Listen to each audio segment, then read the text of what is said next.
তুমি এখনো বোঝোনি, আর বোঝোনি বলেই তুমি আমাকে এরকম নোংরা ভাবে অ্যাকিউজ করেছিলে।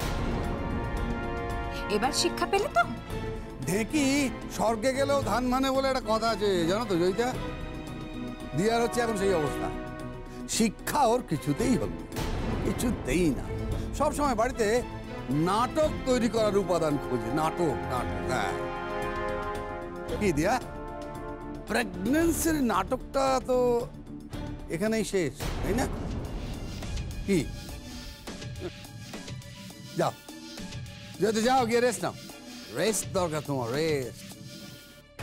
আর তুমি যাও, মাথাটাকে একটু রেস্ট দাও। বড্ড কুট বুদ্ধি চাষ করে ফেলেছো তুমি।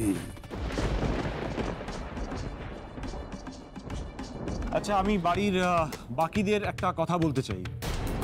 সেটা হলো, জয়িতাকে সুখী রাখতে না পারো, জয়িতার কষ্টের কারণ কেউ হয়ো না। কারণ তোমাদের কারোর জন্য জয়িতা কষ্ট সহ্য করছে, সেটা কিন্তু এবার থেকে আমি সহ্য করব না।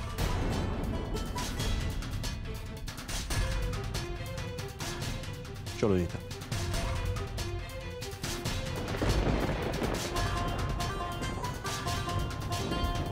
দিয়া, জয়িতা কিন্তু তোমার মুখে একেবারে ঝামা ঘষে দিয়েছে। অবশ্য সিরিয়ালেও না এরকম করা হয়, নায়িকাকে একেবারে কোণঠাস করে দেওয়া হয় যাতে দর্শকের সিম্প্যাথি ওর উপরে আসে। কিন্তু তোমাকে এখানে সিম্প্যাথি জানানোর তো আর কেউ নেই। আমি আগেই বলেছিলাম লক্ষণগুলো হলো প্রেগন্যান্সি। এই তো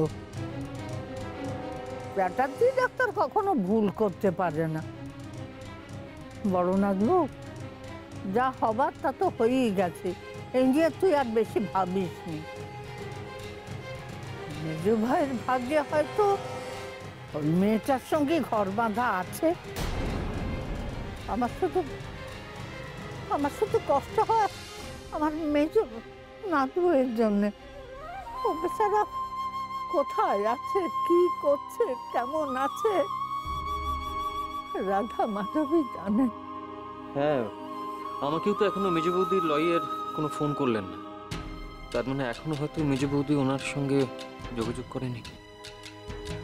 বলছে এখন যা করবার খুব তাড়াতাড়ি করতে হবে। এইটা যে সন্তান সম্ভব সেটা বাইরের লোক জানার আগেই ওদের দুজনের বিয়েটা দিয়ে দিতে হবে।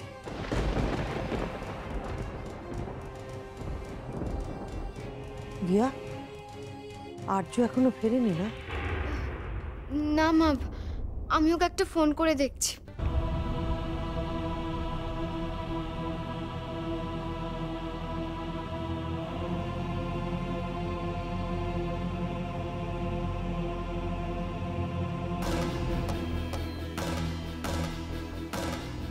তবে তার আগে আমায় ডক্টর চ্যাটার্জিকে একটা ফোন করতে হবে।